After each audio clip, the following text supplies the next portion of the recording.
Grandaunt? Yes, Sam? How did you meet Grandma? Well, I'm glad you asked, Sam. Because it's a very interesting story. You see, this house used to belong to your great-grandpa, and your grandma has lived here all her life. But how did you two meet? Hang on. I'm getting to that. You see, in those days your grandma was the most beautiful girl in the town. All the men loved her. But I was just the son of the shoesmith. And she barely even thought about me. I used to see her each week at church.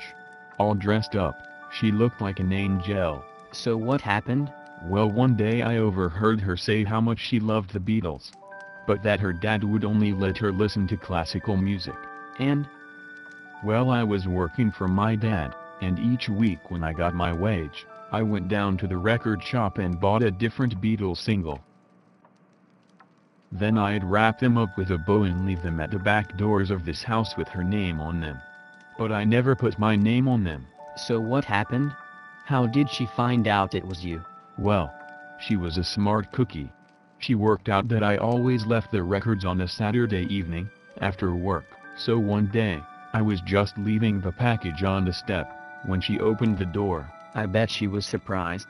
Yes. Yes, she was. But when she got over her surprise, she invited me in. And we sat in this room and talked for hours. So that's how you met. Oh, Granddad.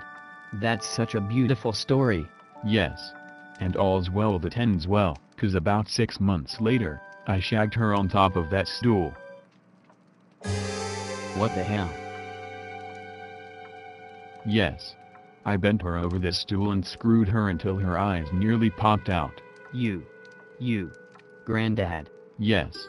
You see, she had been giving this other guy the come on, and my old dad said to me, "You'll never get one as good as that again, Bob. Best get her up the duff before she dumps you." Granddad. TMI.